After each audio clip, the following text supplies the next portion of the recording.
नमस्कार, आप देख रहे हैं मिड कैप बाजार। मैं हूं पूजा Tripathi.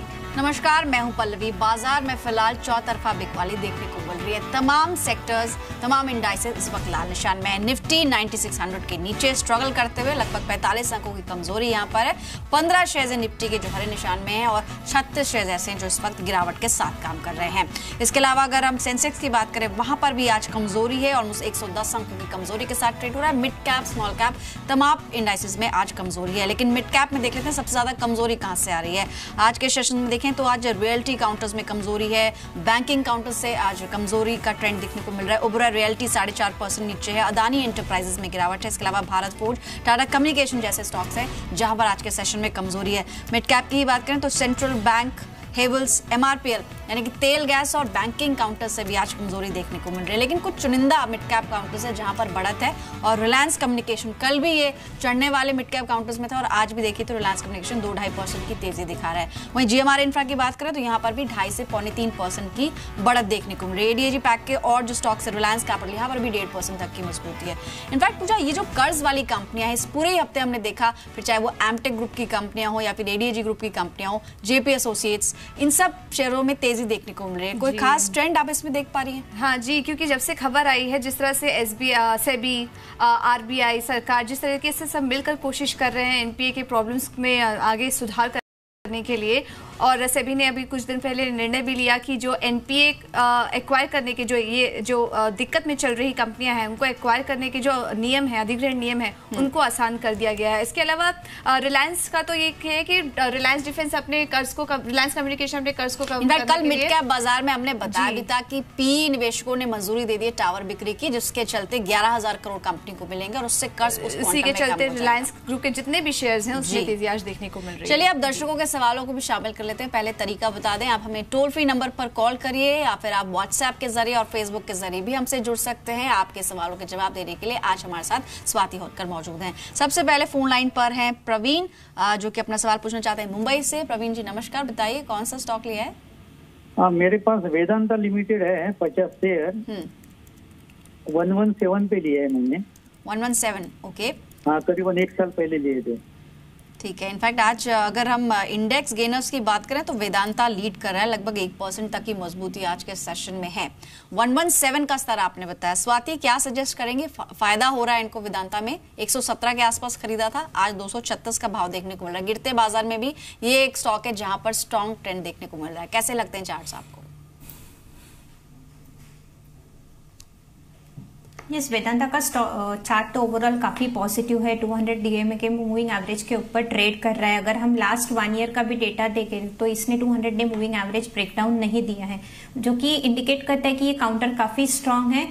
No doubt little bit profit booking आते हैं, बट उसमें कोई दिक्कत नहीं है ये पर्टिकुलर काउंटर पे। आई विल सजेस्ट कि उन्होंने होल्ड करना चाहिए। नो डाउट उनको मोर देन 100 पॉइंट्स का एक प्रॉफिट मिल रहा है, but I will suggest to maintain at least 225 का आप स्टॉप लॉस रख के आप होल्ड कर सकते हैं। अगर ये ऊपर में रेजिस्टेंस 250 का है, अगर ये एक बार वो वापस पार कर देता है 250 का रेंज, तो डेफिनेटली ये अगेन 300 के रेंज तक चला जा सकता है। तो करंट लेवल पे मेरी राय यही होगी कि होल्ड कीजिएगा, but maintain the stop loss of 225 on a down side. और जैसा कि स्वाति बता भी रही थी, एक साल में अच्छा ट्रेंड देखने को मिला है। करीब 80% से ज्यादा की मजबूती स्टॉक में देखने को मिली। लेकिन 225 के स्टॉप लॉस के साथ होल्ड करिए, आपको यहाँ पर 300 तक के लेवल्स स्टॉक में देखने को मिल सकते हैं। अगले कॉलर हमारे साथ पुणे से जुड़ी हैं कंचन। कंचन नमस्कार। हेलो जी, पूछिए क्या सवाल है आपका? मेरे पास 200 शेयर्स है, 165 rate, INOX winds. INOX winds के शेयर हैं आपके पास। कब तक बनी रह सकती है स्टॉक में? आपको तो नुकसान हो रहा है 2-3 साल। हेलो जी, कब तक बनी रह सकती है आप? 2-3 साल तक। 2-3 साल के लिए बनी रह सकती है, ठीक है। स्वाति, इनके पास आइनॉक्स विंड के शेयर हैं, 165 पर इन्होंने लिया था। नुकसान हो रहा है, लेकिन लॉन्ग टर्म व्यू है इनका। कैसे दिखाई दे रहे हैं आपको चार्ट्स लॉन्ग टर्म के लिए?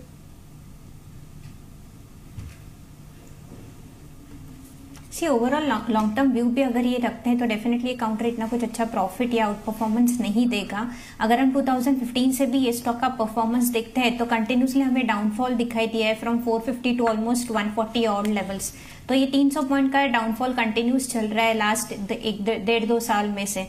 तो I will not suggest to hold on this particular counter, क्योंकि इसमें बड़ा रैली हम देख नहीं पा रहे हैं। प्रोबेबली ये 100 का लेवल भी टच कर सकता है और नुकसान हो सकता है। तो आई विल सजेस्ट कि ये स्टॉक में से ये लेवल पे एग्जिट कीजिएगा। अगर नहीं कर पाते तो एटलीस्ट 135 का एक स्टॉप लॉस प्लेस करके होल्ड कीजिएगा, बट विदाउट स्टॉप लॉस ये काउंटर आप होल्ड मत कीजिएगा, क्योंकि इसमें नुकसान होने के ज्यादा चांसेस है rather than covering up on upside. तो I will suggest to exit at the current level और else maintain the stop loss for 135। Alright, तो यहाँ पर कोई भी तेजी आती है तो एग्जिट कर लें, वही बेहतर होगा, लेकिन भाव से काफी नीचे तो थोड़ा इंतजार करिए। अभी 165 पर आपने खरीदा है, फिलहाल 140 का स्तर देखने को मिल रहा है। फोन लाइन पर कांतिलाल जी हमारे साथ हैं इस वक्त अपना सवाल पूछने के लिए। नमस्कार कांतिलाल जी, बताइए कौन सा स्टॉक लिया है? कांतिलाल जी सुन पा रहे हैं आप? हेलो जी नमस्कार सर, अपना स्टॉक का नाम बताइए। मेरे पास 2 स्टॉक है, आपको एक स्टॉक बताना पड़ेगा? दोनों बताऊं? दोनों स्टॉक बताइए सर, कौन कौन से शेयर्स आपने लिए हैं? पहले मेरे पास असाई सोलगांव। जी हेलो जी जी, और दूसरा स्टॉक कौन सा है? दूसरा है स्टेट बैंक ऑफ इंडिया। और भाव क्या है दोनों शेयर्स में? असाई सोलगांव का है 280 रुपीज, ठीक है, असाई और स्टेट बैंक का 285। ऑलराइट, और दोनों शेयर्स में समय कितना देंगे आप? लॉन्ग टर्म है वैसे तो। Long term. असाई सांगवान का 285 का स्तर बताया आपने, क्या भाव है? स्टेट बैंक 285, ठीक है, यानी और ऑलमोस्ट असाई सोलगांव का 280। ठीक है ठीक है, आपके भाव से करीब 5 रुपए का अंतर है। 280 पर स्वाति इन्होंने लिया ऐसा ही सोंगवान, और वहां पर आज 285 का स्तर दिख रहा है। आज 3% तक की कमजोरी है। वहीं एसबीआई यहाँ पर भी 285 का इनका खरीद है, और यहाँ पर भी आज के सेशन में कमजोरी देखने को मिल रही है। दोनों शेयर्स में क्या कर सकते हैं शॉर्ट टू मीडियम टर्म में, टारगेट्स क्या सजेस्ट करेंगे आप, और स्टॉप लॉसेस भी बताइए।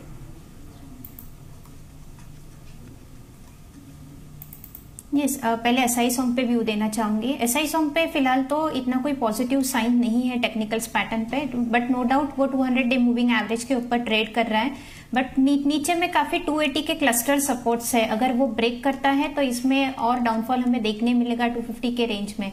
तो आई विल सजेस्ट कि एक बार रिस्क लेके आप होल्ड कर सकते हो, बट 280 का स्टॉप लॉस प्लेस करना। अपसाइड में 300 का एक रेजिस्टेंस है, जब तक वो लेवल पार नहीं करता है तब तक एक अपसाइड मूवमेंट हमें देखने नहीं मिलेगी। जैसे ही 300 वो क्रॉस करता है ऑन अ क्लोजिंग बेसिस, तो डेफिनेटली ये रैली कंटिन्यूड रहेगी 340 350 के रेंज में। तो आई विल सजेस्ट होल्ड कीजिएगा, but maintain the stop loss of 280।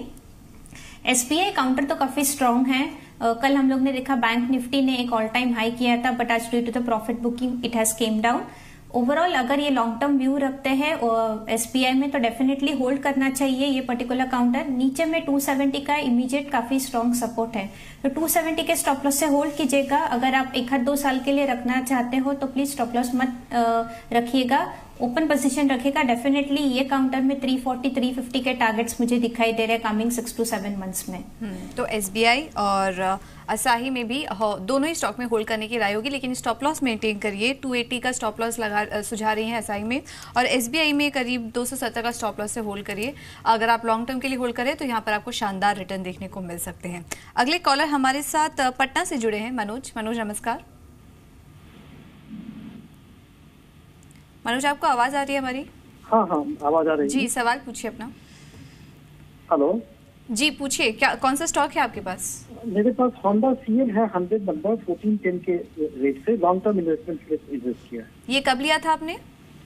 ये करीब 1 महीने पहले, ये 15-20 दिन 1 महीने पहले लिया। ओके, और कब तक बने रह सकते हैं आप? लॉन्ग टर्म व्यू है आपका? लॉन्ग टर्म व्यू है।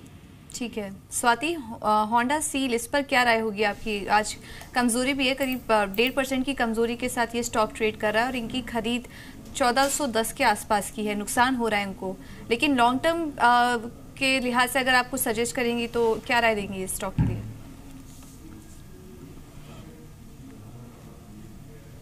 अगर लॉन्ग टर्म व्यू के पर्सपेक्टिव से वो रखना चाहते हैं तो डेफिनेटली इट्स अ होल्ड है ये पर्टिकुलर काउंटर पे, बट फिलहाल नीचे में 1320 का काफी इमीडिएट स्ट्रॉन्ग सपोर्ट है। टेक्निकल पैटर्न्स में हम कहते हैं कि ये पर्टिकुलर वीकली चार्ट में इसने पेनेंट पैटर्न फॉर्म किया है, और उसका ब्रेकआउट ऑलमोस्ट 1400 के ऊपर ही आ रहा है। जो कि उनका बाइंग लेवल है। एक बार वो ब्रेकआउट होता है तो ही हमें एक अपसाइड रैली देखने मिलेगी, अप टू 1500 से 100 पॉइंट्स अपसाइड मूवमेंट देखने मिलेगा। बट नीचे में 1320 के स्टॉप लॉस का अगर ब्रेकडाउन देता है तो और हमें नुकसान देखने मिलेगा ये पर्टिकुलर काउंटर पे। तो आई विल सजेस्ट होल्ड कीजिएगा, सिंस उनका व्यू काफी बड़ा है, लंबा है, 1 आध साल के लिए। बट 1320 का स्टॉप लॉस प्लेस कीजिए, अगर वो ब्रेक करता है तो भारी नुकसान होने की क्षमता दिखाई देगी ये लेवल पे। तो होल्ड है बट 1320 का स्टॉप लॉस। तो 1320 पे स्टॉप लॉस जरूर लगाइए, क्योंकि चार्ट्स इसके थोड़े कमजोर ही हैं और अगर ये ब्रेक होता है तो फर्दर गिरावट इसमें आ सकती है। थोड़ा होल्ड कीजिए लेकिन स्टॉप लॉस के साथ। हरीश है भिवानी से सवाल पूछने के लिए। हरीश जी गुड आफ्टरनून, बताइए कौन सा शेयर लिया है? हाँ जी, मैंने हेलो जी नमस्कार सर, बताइए स्टॉक कौन सा है आपके पास? साउथ इंडिया बैंक है जी। हाँ, किस भाव पे? 28 पे जी। कब की खरीद है, क्योंकि आज भी 28 के आसपास ही है स्टॉक। कब लिया था आपने? एक महीना हो गया जी। एक महीने में कोई रिटर्न नहीं मिल रहा है, तो कितना समय और दे सकते हैं? साल 2 साल जी। ठीक है, लंबी अवधि के लिए चुना इन्होंने। प्राइवेट स्पेस का बैंक है साउथ इंडियन बैंक, 28.30 रुपए आज का ट्रेडिंग स्तर, और इनकी खरीद भी इसके आसपास है। इनफैक्ट स्वाति, अगर 1 महीने के लिए आज से देखा जाए तो इन्हें कोई रिटर्न इसमें नहीं मिला है। 1000 शेयर्स होल्ड कर रहे हैं। अगले 2-3 साल में कहां तक जा सकता है, कैसा लगता है आपको?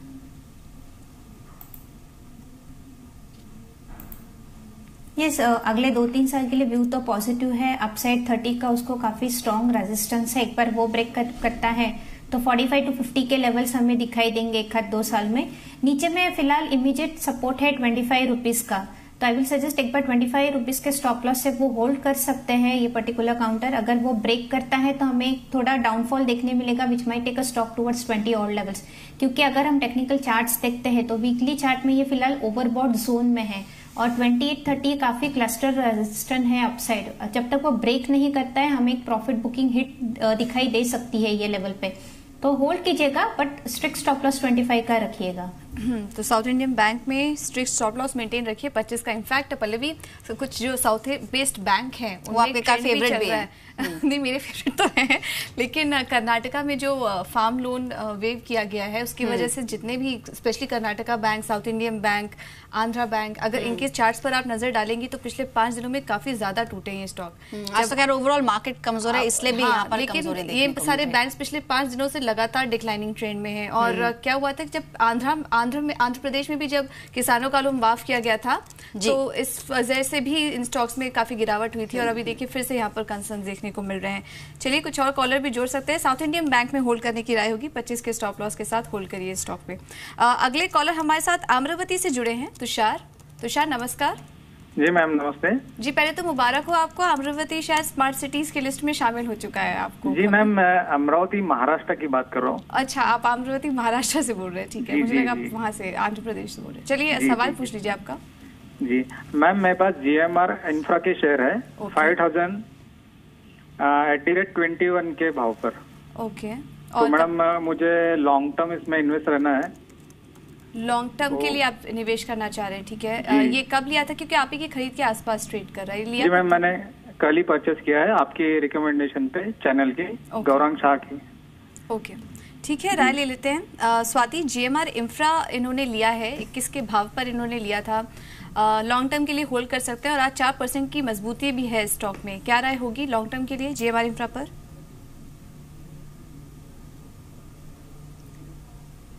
यस, लॉन्ग टर्म के लिए चार्ट काफी अच्छा है। अगर हम लास्ट 1.5-2 साल का भी डेटा देखें तो एक काफी रेंज बाउंड ट्रेडिंग सेशन में चल रहा था, 18 से 12 के लेवल में ही चल रहा था। उसने 18 रुपीज का जैसे ही ब्रेकआउट दिया है हमें एक्सपर्ट देखने मिलेगा on technical backgrounds with volumes भी काफी इंक्रीज हो रहे हैं अभी, तो अच्छा इंडिकेट कर रहा है। 1-2 साल की बात करें तो definitely 30-34 is the likely target on the upside. नीचे में ये अभी 18 रुपीज का जैसे ब्रेकआउट दिया हमें अपसाइड ही करना हो, 18 will act as the immediate support level जो पहले की रेजिस्टेंस था, तो आई विल सजेस्ट होल्ड कीजिएगा बट 18 रुपीज का स्टॉप लॉस प्लेस कीजिएगा। एंड अपसाइड आई बिलीव आपको 30 to 35 रुपीज के रेंज देखने मिलेंगे विद इन 1.5 to 2 years में। ठीक है, तो यहाँ पर आपको कल फंडामेंटल आधार पर राय दी गई थी, तेजी थी और आपने इसको खरीदा। आगे भी आप इसको होल्ड कीजिए। इनफैक्ट खबरें भी हैं कि कंपनी सर्बिया और जमाइका में एयरपोर्ट्स के लिए बिड करने वाली है, जिसके चलते भी ये मोमेंटम बना है। तो अभी होल्ड ऑन करने की सलाह है आपको जीएमआर इंफ्रा के अंदर। कुछ और दर्शक है जो फेसबुक के जरिए हमसे जुड़ना चाहते हैं। फेसबुक पर हमें क्वेश्चन भेजा है मोहित ने। इनके पास HPCL है। आज तो खैर तेल गैस शेयरों में काफी ज्यादा बिकवाली है। इनकी खरीद बता दें 532 रुपए पे ली हुई है। आज का स्तर 508 का है। 15 शेयर्स इनके पास स्वाति। और साथ ही विजय का क्वेश्चन है RCF को लेकर। यहाँ पर 100 शेयर्स खरीदे में 70 रुपए के आसपास की खरीद है। दोनों शेयर्स में आप क्या सजेस्ट करेंगे? एक में नुकसान हो रहा है और एक में फायदा। RCF आज 80 रुपए पर पहुंचा है। इनकी खरीद 70 रुपए यानी 10 रुपए प्रति शेयर इनको फायदा हो रहा है। क्या सजेशन रहेगा आपका दोनों में?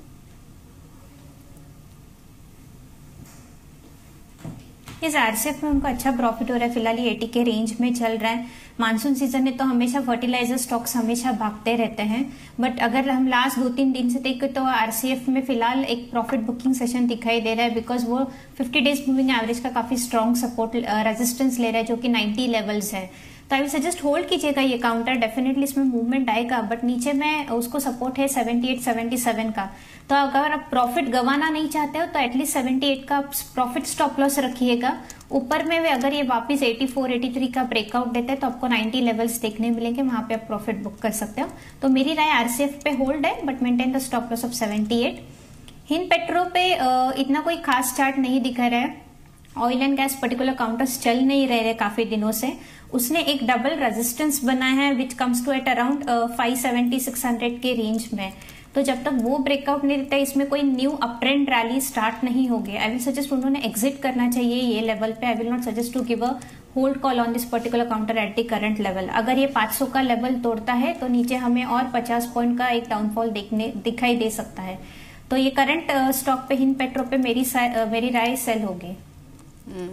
तो यहाँ पर कोई भी तेजी आती है, यहाँ पर कमजोरी दिख रही है, फर्दर गिरावट आ सकती है, तेजी आती है आपके भाव के नजदीक आता है तो एग्जिट कर लीजिए। लेकिन अब बात करते हैं दिल के मरीजों से जुड़ी हुई एक खबर पर। एक्सक्लूसिवली हमें पता चला है कि सरकार अब स्टेंट की ओवरचार्जिंग को लेकर कड़े कदम उठाने वाली है और कुछ गाइडलाइंस भी इस पर जारी हो सकती है। ज्यादा अपडेट के लिए असीम के पास चलते हैं। असीम, लगातार सरकार की तरफ से ये रुक रहा है कि स्टेंट की जो ओवरचार्जिंग होती है हॉस्पिटल्स और जो डीलर्स होते हैं उस पर कहीं ना कहीं रोक लगाई जाए। अब नया क्या होने वाला है? क्या कोई गाइडलाइंस आ सकती हैं इस पर? देखिए, जो स्टेंट है उसके ऊपर पैकेजिंग के रूल जो है वो हॉस्पिटल्स या डिस्ट्रीब्यूटर जो है वो फॉलो जो है वो नहीं कर रहे थे।